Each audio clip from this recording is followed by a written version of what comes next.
Hello dear student, I hope आप लोग अच्छे होंगे, आप लोगों की पढ़ाई भी अच्छी चल रही होगी। मेरा नाम है विद्याभूषण। मैंने अपना मास्टर्स IIT ISM धनबाद से की है और अभी मैं एरोस्पेस डोमेन में काम कर रहा हूँ। ये वीडियो बनाने का मेरा सिंपल सा इंटेंशन था कि मैं आप लोगों को एक प्रॉपर गाइडेंस दे सकूं कि अगर आप भी अपना करियर मेडिकल या इंजीनियरिंग में बनाने का सोच रहे हैं तो ये आप कैसे डिसाइड करें कि ये एग्जाम या ये करियर मेरे लिए बेस्ट होगा। ठीक है, मैं भी प्रिपरेशन फेज से गुजरा हुआ हूं और मुझे लगता है कि मुझे अपने IIT तक के सफर को अचीव करने में थोड़ा सा डिले हुआ। तो उसका मेन रीजन अगर मैं अपने आप को एनालाइज करता हूं तो मुझे ये लगता है कि अगर मुझे सही टाइम पे कोई सही गाइडेंस दे दिया होता तो शायद मैं इस चीज को और जल्दी कर लिया होता। ठीक है, अभी भी मेरे पास लोग आते रहते हैं पूछने के लिए कि ये कैसे डिसाइड करें। मैंने क्लास 10th की एग्जाम पास कर ली, मुझे थोड़ा सा समझ नहीं आ रहा है कि मुझे मेडिकल की स्ट्रीम की तरफ जाना चाहिए या इंजीनियरिंग की तरफ जाना चाहिए। मैंने सोचा कि ठीक है, यूट्यूब पे देखते हैं कि क्या इससे रिलेटेड कोई वीडियो अवेलेबल ऑलरेडी है या नहीं है।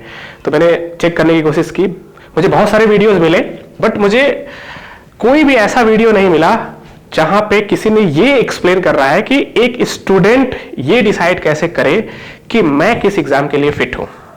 ठीक है, लोग ये डिस्कस कर रहे हैं कि दोनों में टफ कौन सा है, दोनों में से बेटर कौन सा है। ठीक है, मैं उस पर कमेंट नहीं करूंगा क्योंकि आप ये डिसाइड कर ही नहीं सकते हैं दोनों में से बेटर कौन सा है एक्चुअली। ठीक है, मैं उस पर नहीं जाता हूं। तो मैं ये चाहूंगा कि अगर आपने ये डिसीजन लिया है मेडिकल में जाने का या इंजीनियरिंग में जाने का, तो ये आपका डिसीजन आपके पेरेंट का डिसीजन नहीं होना चाहिए। अपने पेरेंट के कहने पे आप ये डिसीजन बिल्कुल ना लें, या फिर आप किसी रिलेटिव के दबाव में आके, या आप अपने किसी फ्रेंड्स को देख के, या आप IIT वालों के पैकेजेस को देख के, या अगर आप डॉक्टर से सिर्फ इन्फ्लुएंस होके ये डिसाइड कर लिए हैं तो आई थिंक आपको एक बार रीथिंक करना चाहिए। ठीक है, आपको ये एनालिसिस करना चाहिए कि पहले मैं ये पता कर लूं कि अगर मैं इसके बारे में सोच रहा हूं तो वो उस चीज के लिए मैं कितना फिट हूं। अगर आप इस बेसिस पे अपने आप को एनालिसिस करके आप इस फील्ड में उतरते हैं तो आई थिंक आप बहुत ही बेहतर करेंगे और आप बहुत आगे तक जाएंगे। ठीक है, तो आइए हम लोग समझते हैं कि एक्चुअली में ये दोनों जो एग्जाम है, ठीक है, नीट या JEE, एक्चुअली में ये हमसे पूछना क्या चाहते हैं, वो हमसे हमारा क्या टेस्ट करना चाह रहे हैं। आई थिंक अगर आप सिर्फ इतना ही समझ लें कि इन दोनों एग्जाम का इंटेंट क्या है तो आप एक बेहतर पोजीशन पे होंगे ये एनालाइज करने के लिए अपने आप पे कि मुझे कौन से फील्ड में जाना होगा। ठीक है, आइए देखते हैं।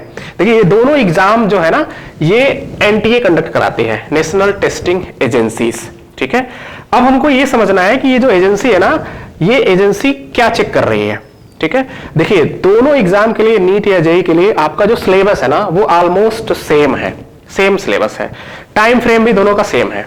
ठीक है, 3-3 घंटे का एग्जाम है, बट आप नंबर ऑफ क्वेश्चंस देखिए, नीट में नंबर ऑफ क्वेश्चंस है 180 और JEE में जो नंबर ऑफ क्वेश्चंस है वो 75।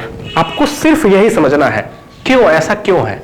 आपको 180 क्वेश्चन नीट में क्यों पूछे जा रहे हैं और 75 क्वेश्चन क्यों पूछे जा रहे हैं, हम फालतू की बात नहीं करेंगे। ठीक है, हम सिर्फ यही समझेंगे कि एक्चुअली NTA ने जो नीट का पैटर्न बनाया तो ऐसा पैटर्न क्यों बनाया। ठीक है, तो अगर मैं इसको एक्सप्लेन करना आपको वन सेंटेंस में अगर बताना चाहूं तो एक्चुअली में ये आपसे पूरे सिलेबस का जो है ना विड्थ कवर कर रही है। ठीक है, इसका विड्थ काफी ज्यादा है।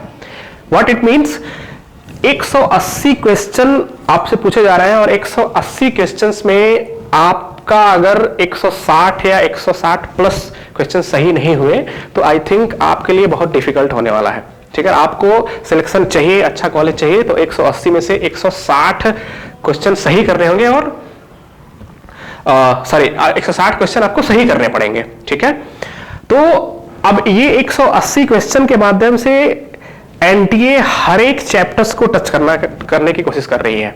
क्यों, ऐसा क्यों करना चाह रही है, वो एक्चुअली में आपसे ये चेक करना चाह रही है कि क्या आप सारे चैप्टर्स को सेम एफर्ट के साथ पढ़े हैं, क्या आपकी मेमोरी इतनी बेहतरीन है कि आपने सारे चैप्टर्स को एकदम बढ़िया तरीके से याद कर रखा है। ठीक है, एक्चुअली में वो आपकी मेमोरी चेक करना चाहती है कि आप चीजों को पढ़े हैं और आपको वो चीजें याद हैं। ठीक है। और उसके साथ साथ ये आपकी एक्यूरेसी चेक कर रही है, क्योंकि अगर 180 में से 160 प्लस आप सही नहीं किए तो आप एग्जाम से बाहर हैं, आपको अच्छा कॉलेज नहीं मिलेगा। तो अगर आपकी एक्यूरेसी बेहतर नहीं है तो आप नीट के लिए सिलेक्ट नहीं हो सकते हैं, ठीक है। अब हम आपको जो मेन हमारा जो पॉइंट है, मेन हमारा जो मकसद है ये समझने का कि हम इस चीज को टेस्ट कैसे करें कि हम इस एग्जाम के लिए फिट है या नहीं। जेई वाले पॉइंट पे मैं बाद में आऊंगा कि जेई में ही 75 क्वेश्चन क्यों है, ठीक है, तो उस पर मैं बाद में आऊंगा। तो अब आपको क्या करना है, आपको जो मैंने कुछ पॉइंट्स यहां लिख रखे हैं, इन पॉइंट्स का मेजर लेना है खुद पे, अपने आप को टेस्ट करना है इन सब पॉइंट्स के थ्रू, और फिर एनालाइज करना है कि मैं कहां पे हूं, ठीक है। तो सबसे पहला पॉइंट क्या है, सबसे पहली चीज आपको चेक करनी है सब्जेक्ट कंपैटिबिलिटी टेस्ट, ठीक है। अब आप अपने आप को यहां पे रखिए और सोचिए, अगर आपने क्लास 10th के बायो पढ़ने के बेसिस पे सिर्फ ये डिसाइड कर लिया है, या अगर आपके क्लास 10th में आपको लग रहा हो कि मैथमेटिक्स में मेरे बहुत अच्छे मार्क्स नहीं आए हैं, उसकी वजह से मुझे बायो ले लेना चाहिए और मेडिकल में जाना चाहिए, ठीक है, तो आप ये सोचिए कि आपको ना बायो 6 से 8 साल मिनिमम, मैंने कम लिख रखा है, ये 8 से 9 या 10 साल तक आपको बायो पढ़ने हैं। तो क्या आपको लगता है कि आप आने वाले 8 से 10 साल तक ये बायो जो है थियरी सब्जेक्ट है, मुझे थियरी पढ़ने में मजा आता है और मैं इसको पढ़ सकता हूं, ठीक है, आप बिना किसी डाउट के, बिना मन में ये आए हुए कि हाँ मैं कभी इससे बोर हो सकता हूं, ठीक है, अगर आपको लगता है आप कर सकते हैं तो ये आपके लिए बिल्कुल अच्छा है। दूसरा पॉइंट आपको क्या करनी है, आपकी मेमोरी चेक करने का। ये चेक करती है आपकी मेमोरी रिवीजन कैपेसिटी चेक, ठीक है। अब आप अपने आप से पूछिए कि आपकी मेमोरी कितनी बेहतर है, ठीक है। क्यों चेक कर रही है एनटीए आपकी मेमोरी क्यों चेक करना चाह रही है? मैं छोटा सा एग्जांपल आपको देता हूं। आप अगर किसी भी हॉस्पिटल में जाते हैं, सरकारी हॉस्पिटल में, ट्रॉमा सेंटर में जाएंगे, तो आप देखेंगे वहां पे इमरजेंसी के पेशेंट आते रहते हैं, ठीक है। आप देखेंगे कि विद इन 5 to 10 मिनट्स आपको 8-10 पेशेंट मिलेंगे।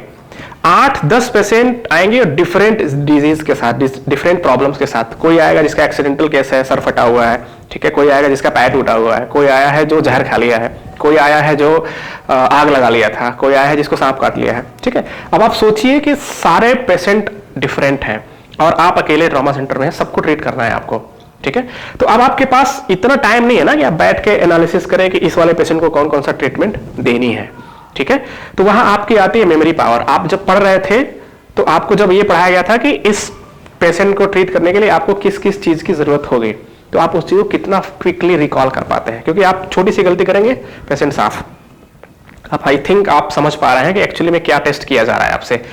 तो यहां आपकी मेमोरी बहुत ही बढ़िया होनी चाहिए, आपको चीजें याद रहनी चाहिए और लंबे टाइम तक याद रहनी चाहिए।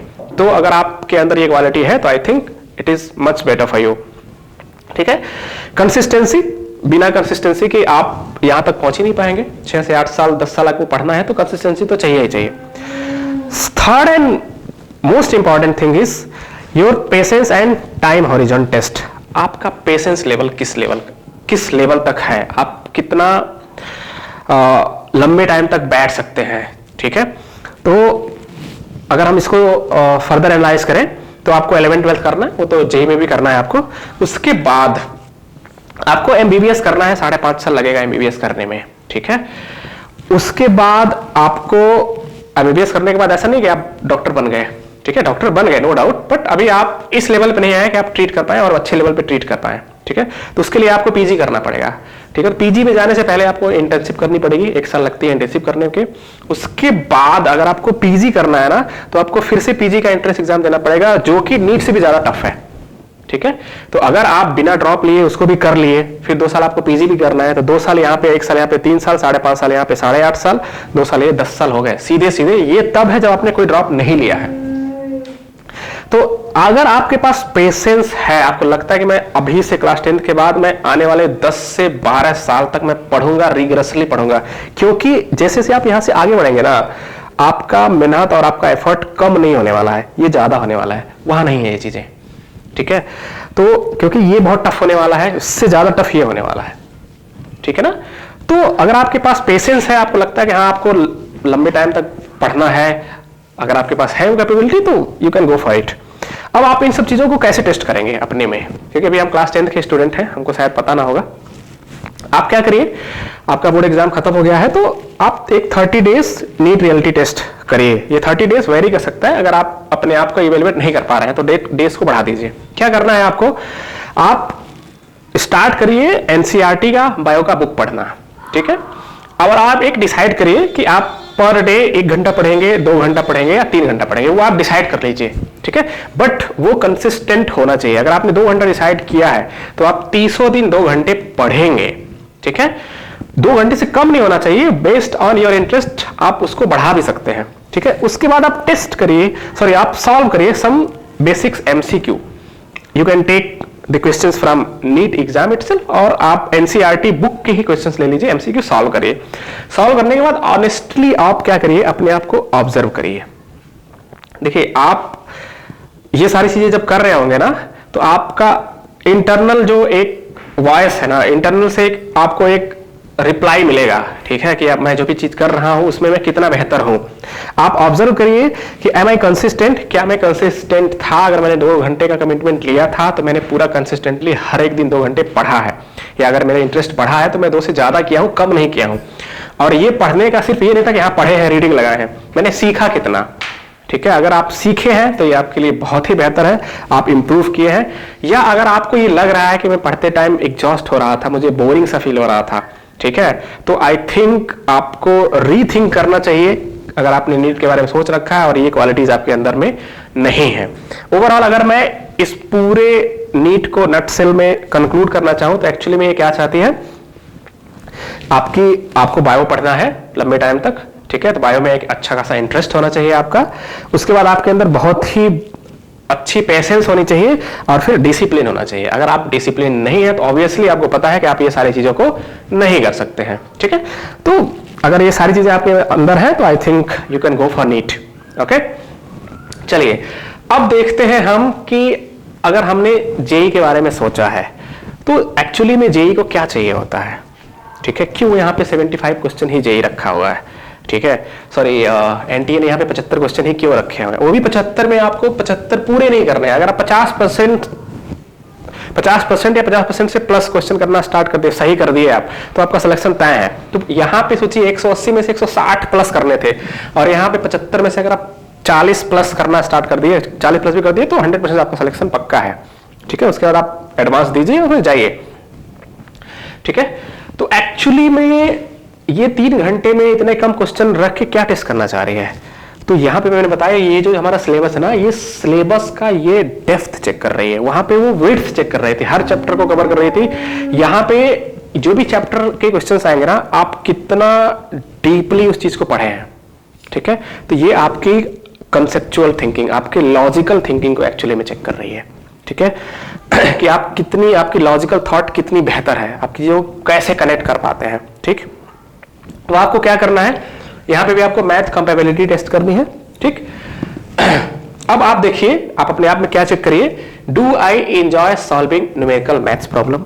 अगर आपको लग रहा है कि आपको फिजिक्स के न्यूमेरिकल सॉल्व करने में, आपको मैथमेटिक्स के क्वेश्चंस करने में मजा आता है, ठीक है, तो आप बिल्कुल इसको सोच सकते हैं।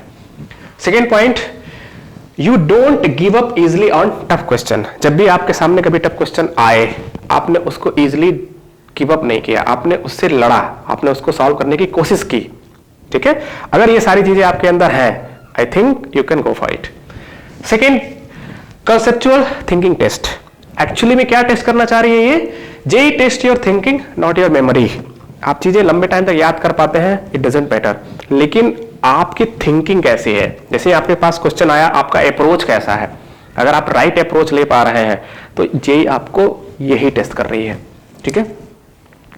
Can I connect concept between the chapters. जो भी चैप्टर्स मैं पढ़ रहा हूं, क्या मैं उन चीजों को, उन चैप्टर के जो टॉपिक्स हैं उनको इंटरकनेक्ट कर पा रहा हूं या नहीं। अगर आप कर पा रहे हैं, आपके लिए बेस्ट है, ठीक है।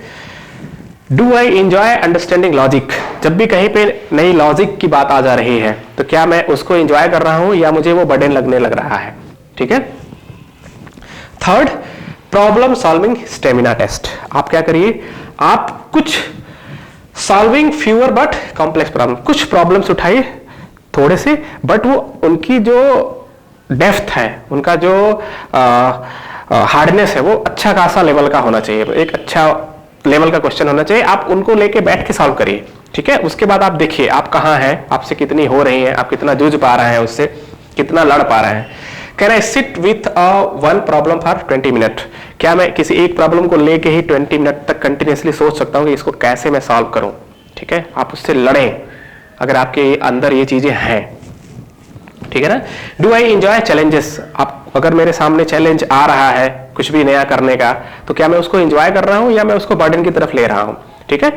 अगर इन सारे पॉइंट्स को आप वन बाय वन जाते हैं और अपने आप से क्वेश्चन पूछते हैं, मेजर लेते हैं अपने आप का, आई थिंक आप खुद ये डिसाइड कर लेंगे कि मैं इस चीज के लिए बेहतर हूं या नहीं हूं, ठीक है। अब आप क्या कर सकते हैं, इसके लिए भी आप 30 डेज का जेईई रियलिटी टेस्ट कर सकते हैं। अभी आप क्लास 10 जस्ट पास आउट किए हुए हैं। एक्चुअली में जो क्लास 10th और 11th का जो सिलेबस है ना, अगर आप उसमें देखेंगे चेंजेस, क्लास 10th जैसे ही आप 11th में जाएंगे ना, वहां पे एक्सपोनेंशियल इंक्रीज होता है। जो भी सिलेबस है ना वो इतना ब्रॉड हो जाता है क्लास 11th में ना, तो आई थिंक आपको ये 10th के बेसिस पे तो बिल्कुल नहीं सोचना चाहिए, ठीक है ना। तो आप क्लास 11th की बुक उठाइए, solve daily maths and physics numerical, ठीक है। अलजेब्रा उठाइए और फंक्शन स्टार्ट कर दीजिए सॉल्व करना, ठीक है। कहीं से पढ़िए फंक्शन को। सेम फिजिक्स उठाइए और काइनेमेटिक्स चैप्टर पढ़िए, कॉन्सेप्ट को अच्छे से पढ़िए। उसके बाद आप देखिए आपसे न्यूमेरिकल्स कितने सॉल्व हो रहे हैं, ठीक है। ये सारी चीजें करने के बाद आप ऑब्जर्व करिए, ठीक है। आप अपने आप को ऑब्जर्व करिए कि आप जब ये चीजें कर रहे थे तो आपका इंटरेस्ट लेवल क्या था। अगर आपको मजा आ रहा था, आप उसमें इंगेज हो रहे थे, तो आई थिंक ये आपके लिए बहुत ही अच्छा साइन है अगर आपने नीट के बारे में सोचा है तो। अगर आपको लग रहा है कि आप फ्रस्ट्रेट हो रहे हैं, आप कुछ इंप्रूव नहीं कर रहे हैं, तो मैं रिक्वेस्ट करूंगा कि आप रीथिंक करिए इन सब चीजों पे और उसके बाद डिसाइड करिए कि आप इंजीनियरिंग में जाएंगे, ठीक है। तो अगर मैं इंजीनियरिंग को भी नट सेल में फाइनल डिफाइन करना चाहूंगा वन वर्ड में, तो वन सेंटेंस में, तो आप ये होगा कि आपका math and numerical solving ability कितनी बेहतर है, कितनी अच्छी है, आप लॉजिकली कितना अच्छा सोचते हैं, आपकी प्रॉब्लम सॉल्विंग अंडरस्टैंडिंग कितनी बेहतर है, प्लस आपकी क्यूरियोसिटी कितनी बेहतर है कि नई चीजों को आप सीखने के लिए कितना क्यूरियस है। अगर ये सारी चीजें हैं तो आई थिंक आप जेईई के लिए जा सकते हैं। लास्ट बट नॉट लीस्ट, मैं ये चाहूंगा कि अगर कोई सा भी आपने स्ट्रीम चूज किया है तो आप एकदम वाइजली आप उसको चूज करिए। मैं चाहूंगा कि आप अगर मेडिकल फील्ड में जाएं तो आप एक बेहतर डॉक्टर बने और सेवा करें। अगर आप इंजीनियरिंग फील्ड के बारे में सोच रहे हैं, इंजीनियरिंग में जाना चाहते हैं, तो मैं चाहूंगा कि आप एक बेहतर इंजीनियर बने, ठीक है। और ये सारा डिसीजन आपका अपना खुद का होना चाहिए, ओके। ये लाइफ आपकी है तो डिसीजन भी आपके होने चाहिए। आपके लाइफ का डिसीजन कोई और नहीं लेना चाहिए, कोई और मतलब कोई भी नहीं, इवन मेरे पेरेंट्स भी नहीं लेने चाहिए, क्योंकि मुझे पता है कि मैं कहां पे अच्छा हूं, मैं कहां पे वीक हूं, उनको शायद ये पता नहीं होगा, ठीक है। तो ये डिसीजन आप खुद से लीजिए, ओके। तो इन्हीं बातों के साथ हम आपको बेस्ट विशेस की कामना करते हैं। Good luck.